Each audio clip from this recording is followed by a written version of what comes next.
Políticas en Línea, el podcast, es una producción de la Fundación Konrad Adenauer en Costa Rica. Hola, esto es Políticas en Línea, el podcast. Bienvenidos y bienvenidas a un episodio más, a una conversación más. Vivimos en una era donde el acceso a la información es inmediato, sí, pero también en el que las noticias falsas o la información manipulada y los rumores sin fundamento se propagan más rápido que nunca.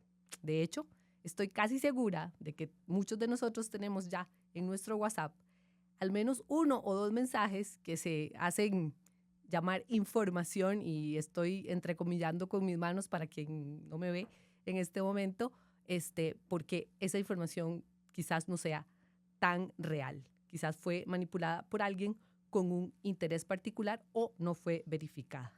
Y nos decimos, pero sí, o sea, me llegó esa información que vi, pero de lo que se dice a lo que es verdad hay un trecho. Y que nos diga que existe ese trecho, David Bolaños, nuestro invitado de hoy, colega, periodista, editor y cofundador de Doble Check, un proyecto de las radioemisoras de la Universidad de Costa Rica, cuyo objetivo, y me encanta decirlo como ustedes lo expresan en su sitio web, es verificar información como parte de la vida de una sociedad democrática y ayudar en esta tarea que es diaria y es constante. Hola David, muchas gracias por acompañarnos en Políticas en Línea. Muchísimas gracias. Y más informalmente, sí, somos un medio que espanta desinformación acá en Costa Rica. Me encanta eso. Y bueno, vamos a hablar justamente de lo importante que es espantar esa información que no es real, que no es verificada, que no nos aporta en realidad. Y yo quisiera tal vez que comencemos por reflexionar tal vez un poco, David, vos que has estado trabajando en esto, en por qué es tan fácil que caigamos en noticias falsas cuando a veces nos consideramos bien informados. Hay un montón de razones. Una muy importante es que como ciudadanos y ciudadanas no tenemos una formación educativa para el consumo crítico de información en redes sociales, por ejemplo. Es algo que uno aprende a patadas, ¿verdad? Uh-huh. Otro factor es que, si nos enfocamos en redes sociales, ahí es muy marcada la creación de burbujas, donde uno está consumiendo información generalmente apegada, acorde, que reafirma lo que ya uno cree, con personas que creen lo que ya uno cree. Entonces hay un factor de confianza. Si mis amigos comparten cierta información, si uno de mis familiares me comparte una noticia, voy a confiar en la fuente refiriéndome al mensajero, ¿verdad? ¿Quién me está pasando la información? ¿Quién te envió el WhatsApp? ¿Quién te pasó el dato? Exactamente. Uh-huh. Entonces, esos dos factores hacen que uno caiga fácilmente en posible desinformación, porque uno le da cierto valor a la información con base en quién me la está dando. Hay una carga emotiva, emocional. Exacto. Uh-huh. Y también en desinformación hay anzuelos. Hay anzuelos emocionales. Entonces, nosotros como medio de fact-checking nos hemos encontrado mucha desinformación, por ejemplo, en temas de derechos humanos, porque son discusiones que generan reacciones fuertes. Y en reacciones fuertes hay potencial para desinformación, porque si yo comparto una información escandalosa, habrá personas que van a reaccionar rápidamente, que van a estar indignadas, que van a sentir la necesidad de compartir, de hacer algo, y allí está el potencial para desinformación. Entonces hay que entender esto mucho, sobre todo para periodos de política electoral, ¿verdad? Donde hay personas que literalmente están diseñando mensajes emotivos para que uno reaccione, para que uno tome una decisión. Uh-huh. Y en todo ese ambiente hay que estar ya muy conscientes de que hay personas que formalmente o informalmente están produciendo mensajes para manipular, para desinformar, para que la gente caiga. Sí, para que hay emoción y que en esa emoción la gente empiece a propagar algo que tal vez no es real. Exacto. Hay emoción y hay negocio, y hay que entender eso. Claro. Hay que entender que en campañas políticas específicamente, pero en la vida en general, hay personas que están intentando hacer plata con desinformación, que hay personas que están viendo el potencial de crear un mensaje inventado, una fabricación, para generar tráfico, para joder, ¿verdad? Para molestar, Sí, sí. o para vender una noción de la realidad Claro. que le conviene a una persona Así o a es. un grupo. Así es. David, y entonces, ¿cómo ustedes, y tal vez también a partir de la experiencia de ustedes, nosotros, los que nos estamos informando, las personas, bueno, yo soy colega en este caso, pero bueno, en realidad para nuestra audiencia, todos los que estamos interesados en poder desarrollar, digamos, esos filtros o esas cosas que nos permitan, o esos criterios que nos permitan valorar mejor, ¿verdad? La información.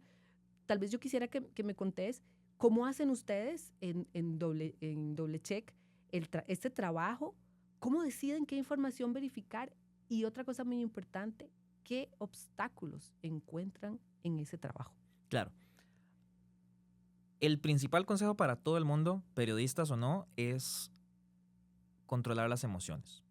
No dejarse llevar por una conclusión que parece cierta porque coincide con mi visión de mundo y evitar compartir de inmediato. Y eso es muy difícil incluso en periodismo, ¿verdad? Donde está la necesidad de la última hora, del replicar, del consignar que tal persona dijo, pero a veces nos falta esa fase de comprobación. Claro. La comprobación, como personas ciudadanas, debemos hacerla revisando cuál es la evidencia que nos están dando en una noticia.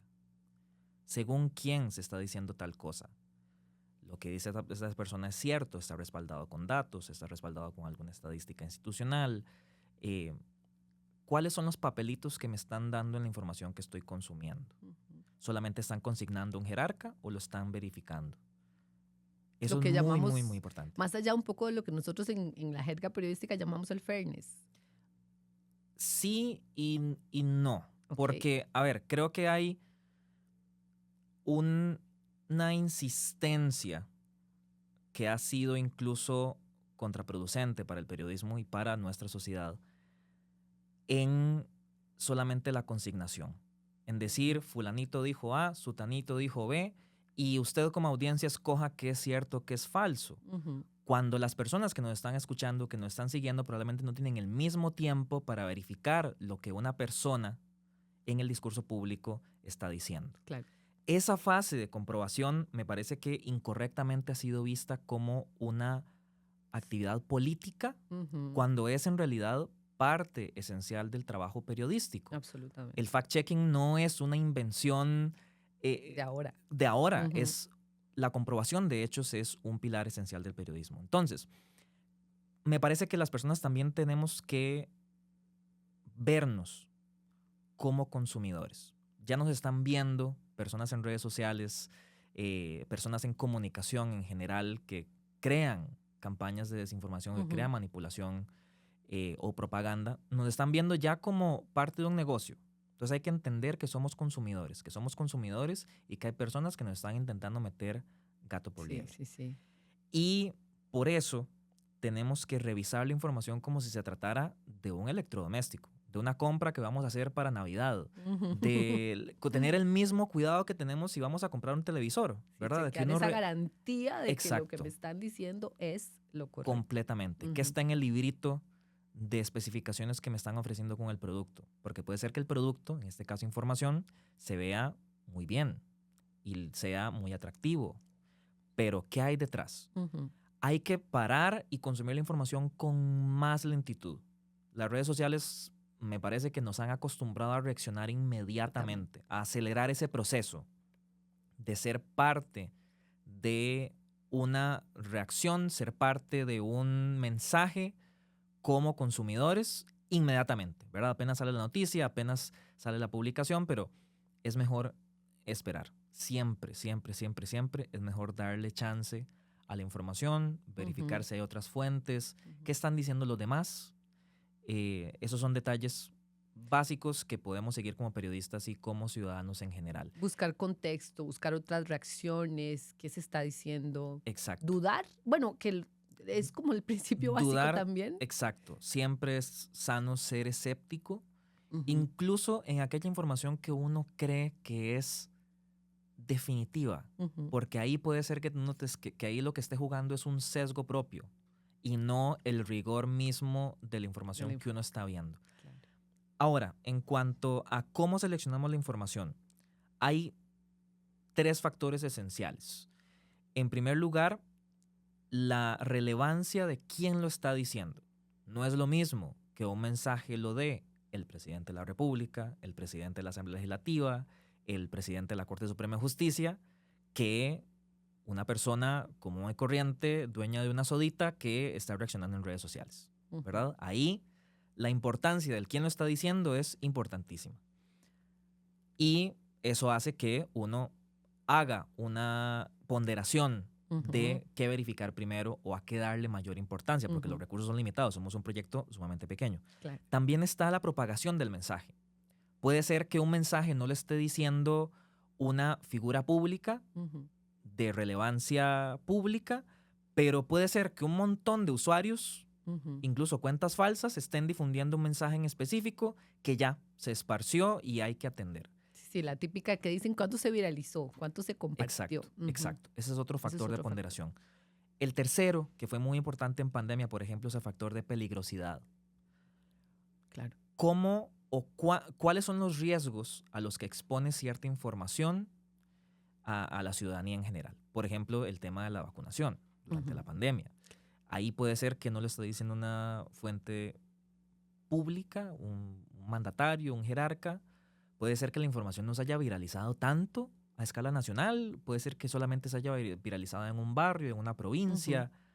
Pero si hay un factor de peligrosidad, si existe el riesgo de que una persona esté en peligro. Sí, si toma una decisión equivocada basada en una información Exacto, equivocada, es exacto. terrible. Ahí está el factor de peligrosidad. Ujú. Acá en Costa Rica, por dicha, no han sucedido casos, por ejemplo, de linchamientos con base en información falsa de cadenas enviadas por plataformas de mensajería, como han sucedido en otras naciones, Ujú. por dicha. Pero es un fenómeno que sí existe. Las personas pueden estar en peligro y pueden poner a otras en peligro con base en desinformación, con base en falsedades. Ujú. Y ahora, los obstáculos, la tercera Sí, parte de la pregunta. esa me interesa mucho porque, bueno, ahora más adelante vamos a hablar un poco también de procesos electorales, Ujú. donde además necesitamos, como ciudadanos, tener la información más correcta Ujú. para poder tomar una decisión, ¿verdad? Bueno. Exacto. En muchísimas ocasiones, como parte de nuestro método incluso, tenemos que revisar fuentes oficiales. ¿Qué dice la información de acceso público en general sobre el tema, sobre el fenómeno que estamos verificando? Ujú. Y nos hemos topado en los últimos años un deterioro en el acceso a la información pública. Hemos tenido que recurrir a recursos de amparo para que instituciones nos faciliten información que es de acceso para todas y para todos, que es información de la ciudadanía. No es un favor que uno está pidiendo Ujú. al solicitar Así. la información, es el ejercicio de un derecho. Y eso se está deteriorando. Y se está deteriorando porque, para mí, Ujú. si no ejercitamos ese derecho, lo perdemos. Y es fácil caer en la noción incorrecta de que el derecho a la información pública y la libertad de expresión, pero sobre todo el derecho a la información pública, es un detallito ahí que solamente las personas periodistas ejercen y que solo les compete a ellos. Ajá. No, es No. un derecho de toda la ciudadanía. Y hay que entender que si una conducta se normaliza, si una institución se acostumbra y ve que puede negar información, que puede ignorar solicitudes de información, Ujú. esa conducta se puede perpetuar y además se puede colar hacia otras instituciones, hacia otras instancias del ejercicio del poder. Reproducirse. Exacto. Ujú. Entonces eso hay que tener mucho cuidado y hay que, incluso como periodistas, que somos las personas que estamos en la primera línea en el ejercicio de ese Ujú. derecho, entender que no podemos tolerar ese tipo de conducta. Que no es solamente una persona o una institución que cambió sus modos, tal persona, tal institución es así, No podemos normalizar esa conducta. Claro, claro. Eh, Y vos sos un periodista pues bastante joven, ¿verdad? Pero ya en tu tiempo de ejercicio, que también tenés bastante, ¿verdad? Una experiencia sí, bueno, larga. agradezco el cumplido de que soy joven. Sí, tengo 32 años y he ejercido periodismo al menos durante 10 años de distintas maneras. Y has empezado a ver esa diferencia, que es gravísima. Sí, completamente. Completamente porque, de nuevo, hasta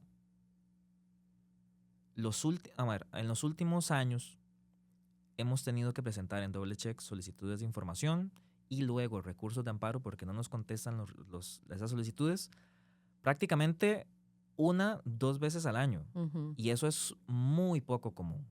Hay que entender que es muy poco común.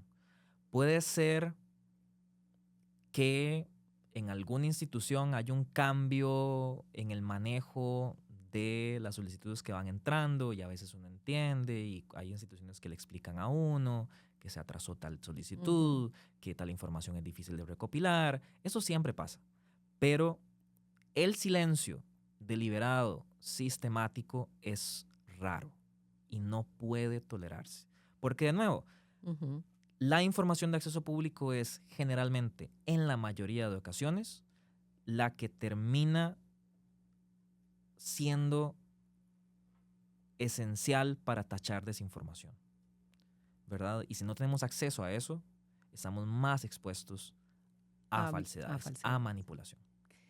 Justamente te quería preguntar si nos puedes compartir de algún caso en particular, digamos, que hayan ustedes trabajado en doble check, que te haya impactado y qué has aprendido, digamos, qué aprendiste de esa experiencia. Que me haya impactado. ¿Puedo decir nombres? Yo creo que sí, aquí Bueno. conversamos. Sí, me ha impactado el notar que la discusión de políticas públicas ha estado en muchas ocasiones sostenida por falsedades, por discursos que son, en términos muy sencillos, habladas. Y eso es preocupante porque al final, a ver, yo soy una persona que debe su desarrollo como persona a políticas públicas, a becas educativas, a programas sociales. Y cuando uno nota que la discusión sobre el futuro, el mantenimiento de esos programas se sostiene en desinformación, en falsedades, en ocurrencias, en manipulación, eso es indignante, ¿verdad? Porque uno entiende la importancia de las políticas que se están discutiendo. No es solamente ganarle al rival, no es solamente mejorar mi posición ante la opinión pública. Correcto. Esa esfera de la política y esa esfera de la politiquería, cuando se usa desinformación, ignora e incluso desprecia la importancia que esas políticas públicas tienen en la vida cotidiana de miles de personas.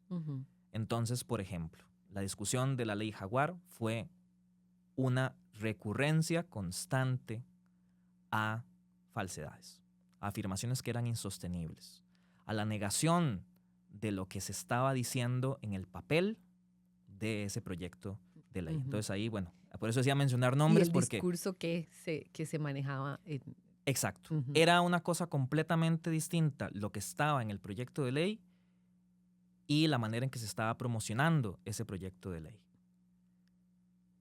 Y eso hay que entenderlo como un deterioro del derecho que tenemos como ciudadanía a acceder a información veraz por parte de las instituciones que nosotros como ciudadanía mantenemos, ¿verdad? Eso es muy impactante. Es muy impactante darse cuenta de eso. Y es muy impactante darse cuenta de que por distintas razones en el periodismo le estamos dejando la cancha abierta a esas falsedades. Y acá, de nuevo, me parece que un gran pecado de nosotros como gremio es solamente centrarnos en la consignación. Claro. La consignación es más barata. Es más barato nada más tener una persona siguiendo a cierta institución, a cierto político, para repetir, cierto político dijo A, B y C. ABC. Verificar a esa persona, verificar ese mensaje, implica recursos. David, implica eso te iba a tiempo. decir, verificar es un proceso que hoy es importantísimo, indispensable y que es costoso. Es costoso. Sobre todo con el nivel, digamos, de poder que tienen las redes sociales, los medios, las tecnologías. Como periodistas tenemos trabajo fuertísimo y trabajo costoso. Exacto. Es costoso. Es más costoso cuando hay obstáculos en el acceso a la información, ¿verdad? Porque puede haber en los medios de comunicación estamos contratiempo y puede hacer que algún tema se caiga o que la posibilidad de comprobación se caiga si la institución sencillamente no responde o si se esperan 10 días hábiles, que es lo que estamos viendo a veces, para responder 2 renglones de una consulta, ¿verdad? Para incluir lo que en periodismo llamamos un fairness. Sí. Eso es bastante complicado. Y también hay que entender que, de nuevo, en una encuesta de opinión pública del 2019 del Centro de Investigación y Estudios Políticos de la UCR, se le preguntó a la gente que si tenían capacidad para detectar noticias falsas. Y 1/3 de la muestra representativa del país respondió que no tenía capacidad para eso. Entonces, en el periodismo, de nuevo, no es solamente un asunto de responsabilidad y de seguir principios que éticamente deberíamos estar siguiendo. También la comprobación es el ejercicio en el cual uno reconoce que hay personas que no tienen el tiempo o los recursos para hacer lo que uno está haciendo. Claro, y le ayuda, es parte del servicio. Exacto. Y sobre todo entendiendo que con esa información las personas tomamos decisiones cotidianamente y también muy visiblemente en periodos electorales, ¿verdad? Sí, absolutamente. Y eso, aquí yo creo que podríamos seguir hablando un montón, David, te agradezco un montón, pero quisiera tal vez que pudiéramos también aprovechar el momento, la coyuntura, ¿verdad? Estamos a poquísimos meses de iniciar la campaña electoral y bueno, ya lo has dicho, ¿verdad? En políticas y en procesos como esto, el desarrollo de bulos, de noticias no verificadas, de noticias falsas, de informaciones que buscan manipular, va a estar a la orden del día, ¿verdad? Para nosotros los comunicadores, como para el público en general, como para la gente que está formando criterio para votar. ¿Qué 3 cosas prácticas recomendarías a cualquier persona para que abra los ojos y lea esa información que está consumiendo con un criterio que le ayude a identificar a identificar noticias falsas o a tener la capacidad de poder identificarlas? Lo más importante, desde mi punto de vista, es exigir transparencia. Si en una campaña política solamente nos vamos a quedar con mensajes bonitos, con mensajes rimbombantes, con promesas idílicas, estamos mal. Como ciudadanía tenemos que exigir cuál es la información que respalda la promesa, la propuesta, la ruta que me están dando. Y allí hay que apoyar y seguir a aquellos medios que procuren ese ejercicio. Porque para la ciudadanía puede ser difícil, para una persona que está escuchando ese podcast o para una persona común y corriente, nada más empezar y ver cómo le pido información a tal partido político, a tal institución. Hay personas que estamos trabajando en eso. Entonces, seguir a esos medios y también enviar sugerencias a esos medios es importantísimo. Doublecheck siempre está muy abierta a las opiniones, a las sugerencias, a las observaciones de nuestra audiencia. Porque, de nuevo, el monitoreo es muy difícil, ¿verdad? Monitorear todo lo que se está diciendo en el discurso público. Y también es importante que las personas se involucren y entiendan que hay una herramienta. Claro, ¿verdad? que haya proactividad también, ¿verdad? De parte de nosotros como ciudadanos, porque es importante. Entonces, por ejemplo, la presión que como ciudadanía hagamos para que los partidos políticos compartan sus planes de gobierno articulados, detallados, en un tiempo razonable es importantísimo. No podemos solamente conformarnos con propaganda, con el mensaje que nos va a salir en redes sociales, con la valla publicitaria que va a estar en la calle. Hay que exigir qué está detrás. Sí, o ¿Cuáles con son el los discurso encendido. Exacto, Ujú, exacto. ujú. Lo segundo, de nuevo, entender que somos potenciales víctimas de desinformación en una campaña política. Hay que entender que hay personas que están queriendo hacer plata con manipular a la gente. No sé específicamente quién. Y es difícil. Ni cuánto, ni cómo. Exacto. Ni a través de cuáles canales. Exacto. Pero sí, claro, pararnos desde esa postura de que, o sea... Hay que reconocer que eso pasa, que Ujú. es parte de un negocio en comunicación política que se está dando y que es muy difícil determinar cuáles son las fuentes de esa desinformación. Entonces, todo aquel mensaje que nos llegue, sin importar que sea de la persona a la que tenemos más confianza, nuestra pareja, nuestro vecino, nuestra mamá, hay que ser escéptico. Hay que ser muy, muy, muy escéptico. Y sobre todo con aquellos mensajes donde se esté procurando una reacción fuerte, de indignación Cuando estemos... y de polarización. Ujú.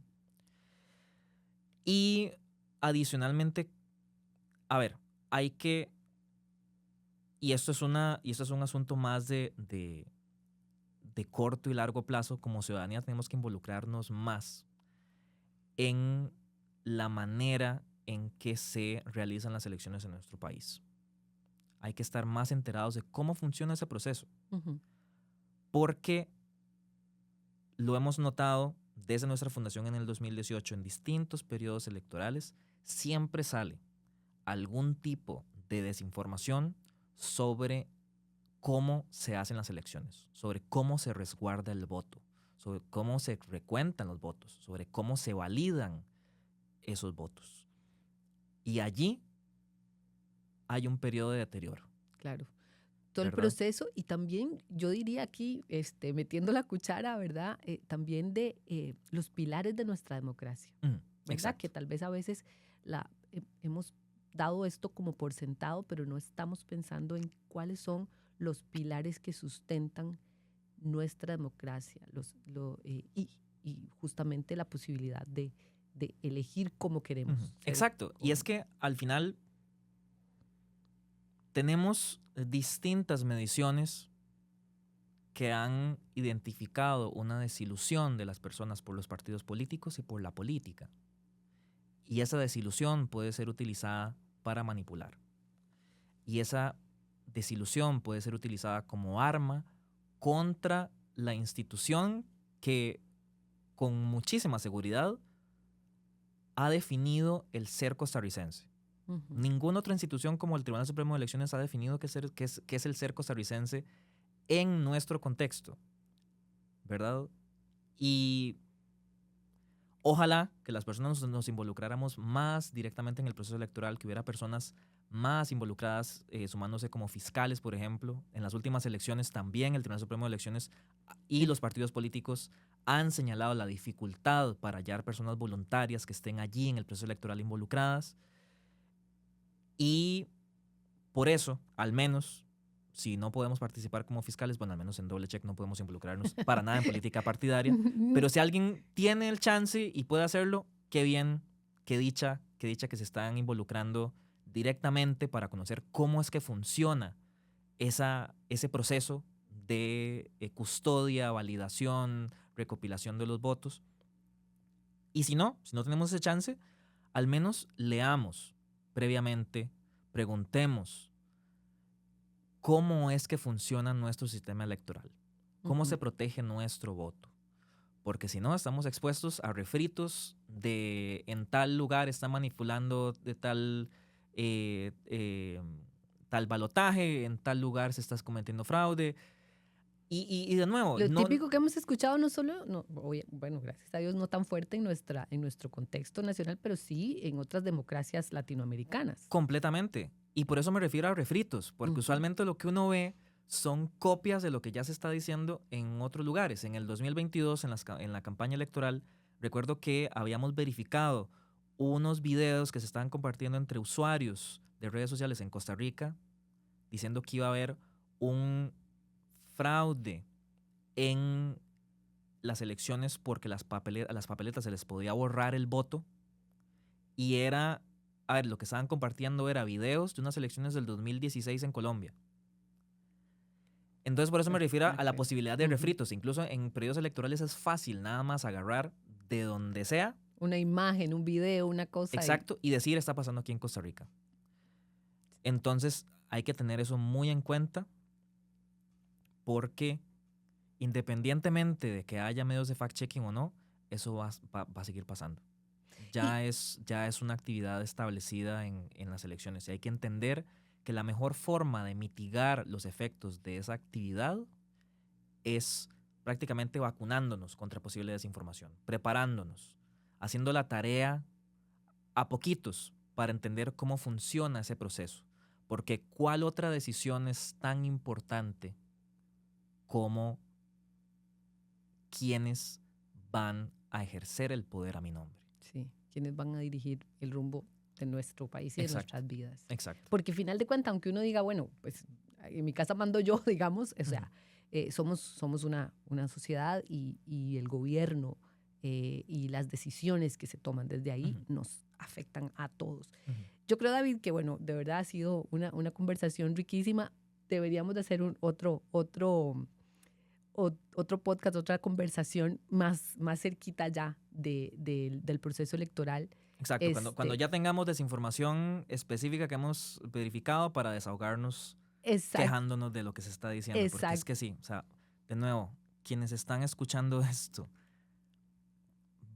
habrá desinformación en la campaña política. Hay que asumir eso ya como una parte natural de este proceso. Natural pero no deseable. Tiene que ser, de nuevo, como ciudadanos tenemos que dejar claro que la desinformación, que la manipulación es una práctica indeseable y sobre todo en un periodo así de importante. Sí. Y que ya se ha convertido para todos nosotros en una tarea el eliminarla. ¿Y cómo la eliminamos? Con todos estos consejos que nos has dado. De verdad que te agradezco un montón y a todos pues los que nos escuchan, invitarlos a esto que David nos ha compartido, a ser críticos, a dudar, a buscar contexto, a exigir la información que necesitamos para tomar buenas decisiones. Y a reconocer que uno no lo sabe todo. Eso es importantísimo también. Buscar información. No estar convencido de que uno ya nació ya con la experiencia y con el conocimiento sobre cómo funciona un periodo electoral, ¿verdad? Hablando de eso en específico, hay que buscar información. Hay que buscar información y poner a prueba las fuentes que vamos a buscar. Así es. Bueno, pues entonces, como estamos compartiendo información y buscando información, yo nada más puedo invitarlos a que nos acompañen en nuestro próximo podcast muy pronto. Nos vemos. Mil gracias. Políticas en Línea es una revista digital que analiza las nuevas tendencias de la política con perspectiva en democracia, seguridad e innovación. Gracias por escuchar.